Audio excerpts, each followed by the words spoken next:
ഹബീബായ നബി തങ്ങൾ പറയുന്നു, യളുമനൂലി സിത്തം മിൻ അൻഫുസികും അളുമനു ലകുമുൽ ജന്ന. 6 വിഷയങ്ങൾ നിങ്ങൾ എനിക്ക് ഉറപ്പ് തന്നാൽ നിങ്ങൾക്ക് ഞാൻ സ്വർഗം ഉറപ്പ് തരുന്നു. 10,000 കാര്യം ചെയ്താൽ സ്വർഗം തരാന്നല്ല പറഞ്ഞത്. എത്ര എണ്ണം? 6 ചെയ്തൂടെ? നോക്കിക്കൂടെ? എന്തായി 6 എണ്ണം? 5 കാശിന് ചെലവില്ല ഇത്. എന്നാ പിന്നെ ചെയ്തേക്കാന്നുള്ളൊന്നും കൈപ്പൊക്കിയാട്ടെ. 5 ആണെങ്കിൽ തരക്കേടില്ല എന്നാ ബാക്കി പൊക്കാത്തവരുദ്ദേശം തോന്നുന്നു അല്ലേ? 5 എന്ന് ഹദീസിൽ വന്നിട്ടുണ്ട്. ഇവിടെ 6 എന്ന് പറയുന്ന ഹദീസാണ് ഞാൻ ഉദ്ധരിക്കുന്നത്. 6 എണ്ണം നിങ്ങൾ എനിക്ക് ജാമ്യം തന്നാൽ നിങ്ങൾക്ക് ഞാൻ സ്വർഗം കൊണ്ട് ജാമ്യം നിൽക്കാം. 6 വിഷയം നിങ്ങൾ ശ്രദ്ധിച്ചാൽ 60 എണ്ണല്ല, 600 കാര്യമല്ല, 6 5 കഴിഞ്ഞാൽ 6 ഉണ്ടല്ലോ, അതന്നെ. അളുമനു ലകുമുൽ ജന്ന, നിങ്ങൾക്ക് ഞാൻ സ്വർഗം വാങ്ങിച്ചു തരാം. ആര് പറഞ്ഞു? മുഹമ്മദ് റസൂലുള്ളാഹി സ്വല്ലല്ലാഹു അലൈഹി വസല്ലം. ഇസ്ലാം അത്രയും എളുപ്പമാണ്, സ്വർഗത്തിലേക്കുള്ള വഴി എളുപ്പമാണ്. ഒന്നും പഠിച്ചില്ലേ? ഈ 6 എണ്ണം ഓർമ്മയിലുണ്ടായിരിക്കുക. അള്ളാഹു നമുക്ക് പഠിക്കാനും മനസ്സിലാക്കാനും തൗഫീഖ് തരട്ടെ. യളുമനൂലി സിത്തൻ മിൻ അൻഫുസികും അളുമനു ലകുമുൽ ജന്ന. 6 വിഷയങ്ങൾ നിങ്ങൾ എനിക്ക് ഉറപ്പു തന്നാൽ നിങ്ങൾക്ക് ഞാൻ സ്വർഗം ഉറപ്പു തരാം. ഉസ്ദുഖൂ ഇദാ ഹദ്ദത്തും, സംസാരിക്കുമ്പോൾ സത്യമേ പറയാൻ പാടുള്ളൂ. 1, അത് ഉമ്മാനോടും കൂട്ടുകാരോടും ഭാര്യയോടും കുട്ടികളോടും നാട്ടുകാരോടും കമ്മിറ്റിക്കാരോട് ആരോടാവട്ടെ സത്യമേ പറയാവൂ. സത്യം പറയാവൂ എന്ന് പറഞ്ഞതിൻ്റെ എന്താണ് സത്യമെന്ന് ജുനൈദുൽ ബഗ്ദാദി തങ്ങൾ കൊടുത്തൊരു ഒരു താരീഫുണ്ട്. യാ അല്ലാ, എന്താണ് ഈ സത്യം എന്ന് പറഞ്ഞാൽ? സത്യം പറയാന്ന് പറഞ്ഞാൽ എന്താ? ഹഖീഖത്തുഹു, സത്യസന്ധതയുടെ അതിന്റെ അടിസ്ഥാനം എന്ന് പറയുന്നത് അൻ തസ്ദുഖ ഫീ മൗതിനിൻ ലാ യുൻജീക മിൻഹു ഇല്ലൽ കദിബ്. നുണ പറഞ്ഞാലല്ലാതെ രക്ഷപ്പെടാത്ത സ്ഥലത്ത് സത്യം പറയാൻ. അതാണ് സത്യം പറയാന്ന് പറഞ്ഞതിന്റെ ഒറിജിൻ. നുണ പറഞ്ഞാലേ രക്ഷപ്പെടാൻ പറ്റൂ. അങ്ങനത്തെ സ്ഥലത്ത് സത്യം പറയാൻ നടക്കുവോ? അപ്പൊ അങ്ങനെ ആലോചിക്കൂലേ? എവിടെയോ നുണ പറയാൻ പറ്റും എന്നൊക്കെ പറഞ്ഞൊരു വേള കേട്ടിട്ടുണ്ടല്ലോ ഇന്ന സ്ഥലത്ത്. അതിപ്പോ എവിടെയായിരുന്നു തപ്പി നടക്കാൻ നമ്മള് അല്ലേ? നുണ പറഞ്ഞാൽ അല്ലാതെ അവിടെ രക്ഷപ്പെടാൻ കഴിയില്ല. അങ്ങനെ ഉണ്ടാവുമല്ലോ ചില കുടുക്കപ്പെട്ടു പോകുന്നത്. ചെയ്തു പോയതൊരു അബദ്ധമായിരിക്കാം, അവിടെ സത്യം പറയാം. അതാണ് സത്യസന്ധതയുടെ അടിസ്ഥാനം. നടക്കൂ? നടക്കണ്ടേ? ജുനൈദുൽ ബഗ്ദാദി തങ്ങൾ കൊടുത്ത വ്യാഖ്യാനമാണ്. സുബ്ഹാനല്ലാഹ്, അത്ഭുതപ്പെട്ടു. ഇതിങ്ങനെ വായിച്ചു നോക്കിയപ്പോ റബ്ബേ എന്താ പോയി പറയണത്? അൻ തസ്ദുഖ ഫീ മൗതിനിൻ ലാ യുൻജീക മിൻഹു ഇല്ലൽ കദിബ്. നുണ പറഞ്ഞാലല്ലാതെ രക്ഷ കിട്ടൂല, ശിക്ഷ ഉണ്ടാകും. അങ്ങനത്തെ സ്ഥലത്ത് ആ സത്യം തന്നെ പറയാം.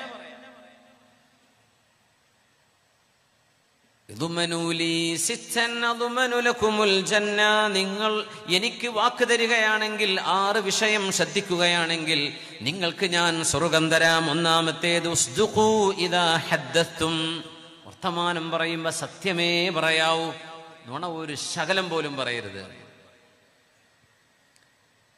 വഔഫൂ ഇദാ വഅദ്തും, നിങ്ങൾ ആരോടെങ്കിലും വാക്ക് പാലിക്കുകയാണെങ്കിൽ, വാക്ക് കൊടുക്കുകയാണെങ്കിൽ അത് പാലിക്കണം, കരാറ് പാലിക്കണം, വാക്ക് പാലിക്കണം. വഔഫൂ ഇദാ വഅദ്തും വഅദ്ദൂ ഇദാ തമൻതും ഇദാ തുമിൻതും, നിങ്ങളെ ആരെങ്കിലും വിശ്വസിച്ച് വല്ലതും ഏൽപ്പിച്ചാൽ, എൻ്റെ വീട്ടുകാരെ നോക്കണം, എൻ്റെ കുട്ടിയെ നോക്കണം, എൻ്റെ സ്ഥാപനം നോക്കണം, എൻ്റെ കച്ചവടം നോക്കണം, എന്തെങ്കിലും ഒന്ന് നിങ്ങളെ വിശ്വസിച്ചേൽപ്പിച്ചാൽ നിങ്ങളത് വിശ്വസ്തയോടുകൂടെ തിരിച്ചേൽപ്പിക്കണം. വഹ്ഫദൂ ഫുറൂജകും, ആണുങ്ങളും പെണ്ണുങ്ങളും വ്യഭിചരിക്കരുതേ, വ്യഭിചാരം ചെയ്തു പോകരുതേ, നിങ്ങളുടെ രഹസ്യഭാഗം നിങ്ങൾ സൂക്ഷിക്കണം. എത്രണ്ണായി? 4. ഒന്നും പ്രയാസമല്ലല്ലോ. വഗുല്ലൂ അബ്സാറകും, നിങ്ങളുടെ കണ്ണുകളെ സൂക്ഷിക്കാൻ കഴിയണമേ.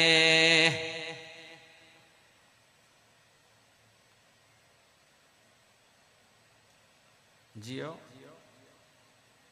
മറോന, മരിച്ചോളി എന്ന് തന്നെ പറയണ, ജീവിച്ചോളി എന്നല്ല.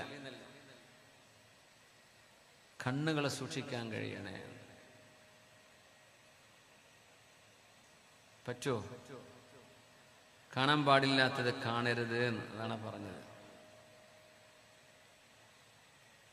എത്രയോ നിസ്കാരവും നോമ്പൊക്കെ ഉള്ള ആൾക്കാർക്ക് അശ്ലീലം കാണാതിരിക്കാൻ പറ്റില്ല, ഉറക്കം വരുന്നില്ല, അങ്ങനത്തെ എത്രയോ കേസുകൾ. സുബ്ഹാനല്ലാഹ്. അതിൽ ഉസ്താദ്മാരുണ്ട്, മുതഅല്ലിമീങ്ങളുണ്ട്, സാധാരണക്കാരുണ്ട്, ഒക്കെ ഉണ്ട്. ഉള്ളൂ അബ്സ്വാറക്കും, നിങ്ങളുടെ കണ്ണുകളെ നിങ്ങൾക്ക് സൂക്ഷിക്കാൻ കഴിയുമോ?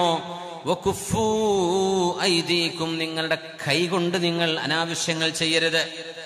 കൈ സൂക്ഷിക്കാനും നിങ്ങളുടെ കണ്ണുകൾ ഹറാമിലേക്ക് നോക്കാതെ സൂക്ഷിക്കുവാനും നിങ്ങളുടെ ഗുഹ്യ സ്ഥാനങ്ങൾ സൂക്ഷിക്കാനും കഴിയുമെങ്കിൽ, കരാറ് പാലിക്കാനും വിശ്വസ്തത തിരിച്ചേൽപ്പിക്കാനും വർത്തമാനം പറയുമ്പോൾ സത്യം മാത്രമേ പറയാവൂ, ഇതിന് നിങ്ങൾക്കാകുമെങ്കിൽ നിങ്ങൾക്ക് ഞാൻ സ്വർഗം തരാം. ഈ ഉമ്മത്തിന്റെ ഷാഫിആയ ഹബീബുനാ റസൂലുള്ളാഹി സ്വല്ലല്ലാഹു അലൈഹി വസല്ലം. നമുക്ക് പ്രയാസമുണ്ടോ? 6 കാര്യം പറഞ്ഞത്, 60 ഇല്ല 600 ഇല്ല, 6 കാര്യം. ഇത് ചെയ്താൽ നിങ്ങൾക്ക് ഞാൻ സ്വർഗം വാങ്ങിച്ചു തരാം. ഉറപ്പാണ്. ബാക്കി ഫർളായി വിശുദ്ധ നിസ്കരിക്കാതെ സത്യം പറഞ്ഞെടുക്കാൻ നിലയിലെടുത്ത് നിസ്കാരം വേണം, നോമ്പ് വേണം, സക്കാത്ത് വേണം, ഹജ്ജ് വേണം, ഫർളായത് വേണം, ഹറാമുകൾ ചെയ്യരുത്. കൂട്ടത്തിൽ നിങ്ങൾക്ക് ഇതുകൂടെ അങ്ങ് ശ്രദ്ധിക്കാൻ കഴിഞ്ഞാൽ അല്ലാഹു നമുക്ക് തൗഫീഖ് നൽകട്ടെ. صلوا على النبي محمد وآله اللهم صل على سيدنا محمد وعلى آل سيدنا محمد وبارك وسلم عليه. اللهم صل على سيدنا محمد وعلى آل سيدنا محمد وبارك وسلم عليه.